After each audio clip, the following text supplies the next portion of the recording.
Hola, soy Beatriz Ospina, soy del grupo de modelos de desarrollo económico. Este va a ser mi primer parcial. El parcial consta de 2 videos en los cuales voy a enunciar 2 capítulos del libro Teoría de las Doctrinas Económicas de Eric Roll. Inicio por el capítulo 1 llamado Los Principios. Bueno, en este capítulo principalmente hablan de el Antiguo Testamento y la edad en el auge de la antigua Grecia y la antigua Roma. En ellas podemos hablar de cosas muy importantes. Entre ellas están que los economistas de antes pensaban la economía como una forma de divagar de cómo podría ser el presente y el futuro de la ciencia como tal. Mientras que hoy en día, si se le pregunta a los economistas qué es la economía, ellos van a decir que es como un método analítico para entender el funcionamiento de la economía en todo el mundo y hacia dónde vamos. Entonces, ese es como el primer dato importante que tenemos. Por otro lado, antes del siglo XVII o XVIII no era comprensible la teoría de la economía como tal. No se tenía como algo que existiera, sino que simplemente las personas como que cultivaban su comida y si no se la daban como a otra persona, hacían trueques, pero no se habían sentado bases de teoría económica, todavía no se sentaban las bases. Entonces simplemente era muy dinámico, era solamente como lo que se necesitara en el momento y no algo como establecido. Por otro lado, aunque en el antiguo tiempo de los hebreos aún tampoco tuvieran ciertas doctrinas económicas, ellos y sus formas de hacer las cosas dieron como mucha influencia aún todavía a cómo se maneja la economía y dieron como muchas bases para las teorías económicas, o prácticamente todas. El Antiguo Testamento pues tuvo una influencia muchísimo mayor. Adicionalmente, en el Antiguo Testamento, a pesar de su influencia, empezó a perder el interés en los problemas sociales de su época, centrándose más en los incentivos económicos. Por otra parte, Grecia, en la antigua Grecia, empezó, pues ya existía la Asamblea Popular. Eso hace pues como un hito importante en cómo manejaban las cosas.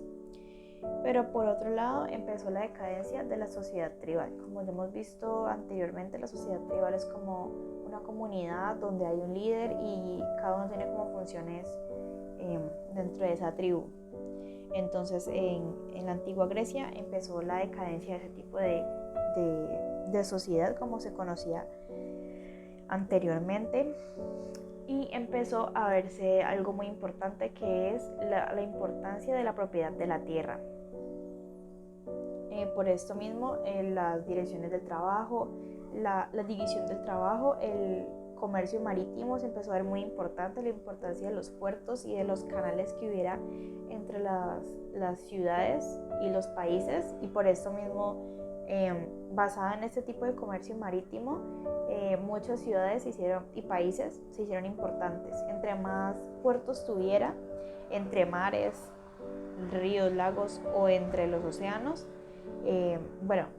entre el cercano, los mares, tenían mayor importancia económica, así crecieron las grandes sociedades. Y era muy importante que las comunidades fueran agrícolas y autosuficientes. En las partes donde no eran como las ciudades marítimas, sino que los comercios eran entre otras ciudades portuarias y entre las ciudades internas. Se trataba de las comunidades agrícolas autosuficientes. Algo muy importante, pues como dije anteriormente, la propiedad privada de la tierra. Eso, desde esa época se empezaba a entender que las personas que tuvieran propiedad terrenal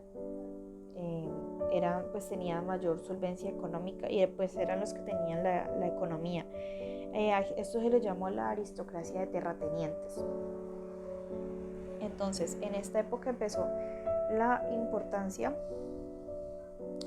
de la democracia según las propiedades que tuvieran.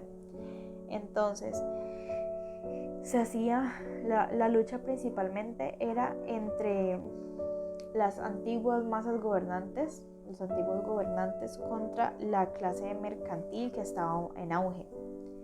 Entonces, sin embargo, la democracia fue incapaz de sobrevivir a la lucha contra la aristocracia griega. Bueno, en esta época empezó a hablarse mucho en la parte de filosofía. De esta época es Platón. Platón era un filósofo, economista. Una de las principales obras, o bueno, una de las que entre las que se basan muchos principios económicos, incluso en la actualidad, es La República. Es un libro que él lo escribe desde su perspectiva, siendo él un aristócrata. En este libro habla de la división del trabajo. En este libro habla de que él considera que los gobernantes, más que clase, son una casta. Entonces, ¿qué castas son o cómo se caracterizan? Pues ellos tienen unas normas más rigurosas de conducta, pero esta forma de verlo hace como que no tiene en cuenta lo corruptibles que pueden llegar a ser las personas por el poder. Incluso eso aún lo vemos. Entonces digamos que él sentó unas bases muy importantes de la economía, teniendo en cuenta la división del trabajo, todas las cosas que ya he dicho, pero también digamos que lo hizo, como incluso se dice, de una forma muy platónica, en la que lo piensa todo de manera positiva y no que los terratenientes y la clase gobernante ya con el poder son corruptibles y digamos que ya no tendrían esas normas de conducta, no serían una clase casta, sino que ya serían una clase corrupta. Con el tiempo igual llegaría a ese punto.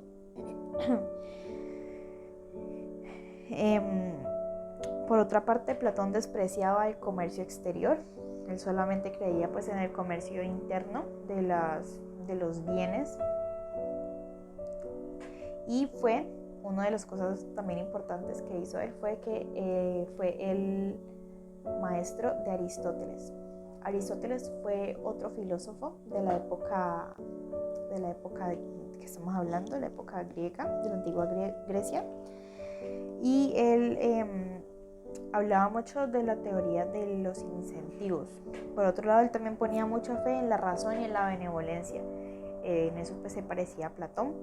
Él tuvo también dio muchas bases importantes para la economía de la época y la economía actual, entre ellos la determinación del campo como economía, dio pautas para el análisis del cambio y la teoría monetaria.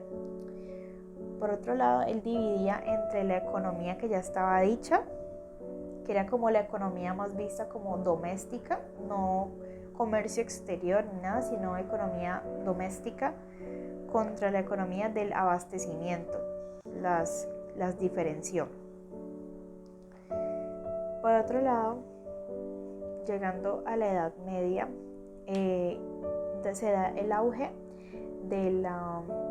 con la caída del Imperio Romano y del pensamiento y la filosofía y la mitología griega.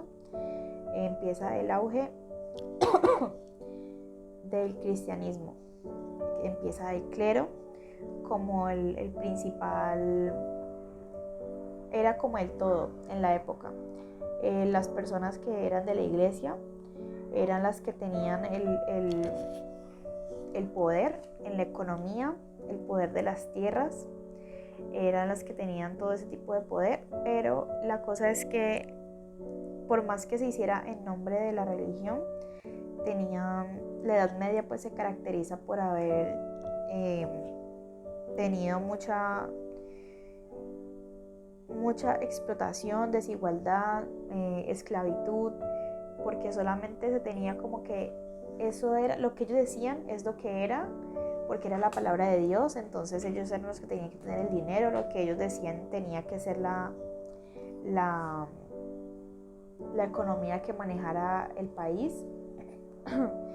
mucha importancia en la propiedad privada, feudalismo, a pesar de que eso pues no fuera tan cercano a lo que se decía en la Biblia, en el Antiguo Testamento, porque en esa época en realidad los evangelios y lo que hablaba Cristo, pues él sí era un rebelde a su época, él sí predicaba pues el amor frente a todo lo demás antes que la economía y todas esas cosas, pero lo escrito por los discípulos, bueno, por los otros escritos de la Biblia, sí dieron como muchas bases a la economía que se manejara en la época.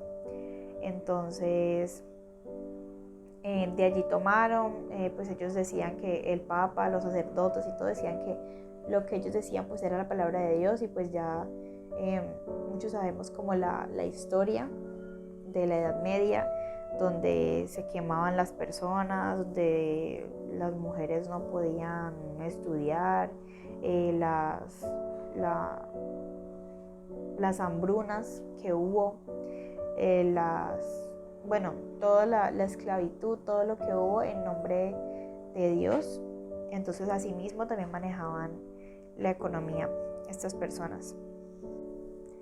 Por otro lado, en la época de la Edad Media, de la que estamos hablando, era muy importante, las bases que se dieron fueron muy importantes para la propiedad privada, por lo que desde la antigua Grecia se le daba mucha importancia a que la economía se movía dependiendo de las propiedades que tuvieran las personas, y los gobernantes tenían que ser las personas pues los feudales. Por otra parte, se empezó a hablar de la usura. En esta época se empezó a hablar de los intereses. Entonces, que era posible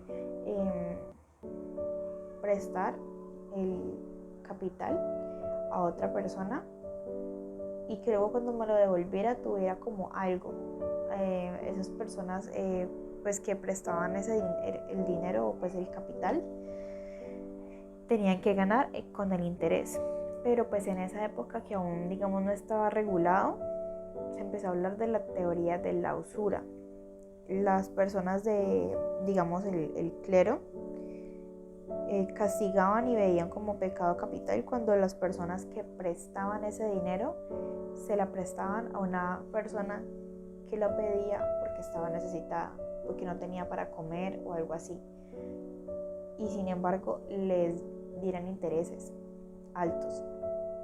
Entonces allí decía que en ese caso pues era un pecado capital, porque se empezó a hablar pues de la avaricia y eso, porque eran personas que en realidad estaban pidiendo, era porque estaban muriendo de hambre, porque su familia estaba muriendo de hambre, no tenían propiedades para cultivar, no tenían nada, y sin embargo les pidieron también unos intereses. Entonces esa parte también es importante resaltar allí. Y hasta allí van mis comentarios con respecto al capítulo 1 del libro, capítulo titulado Los Principios. Esas son como las bases para el resto de capítulos que vamos a hablar. En el siguiente capítulo vamos a hablar del capítulo 2.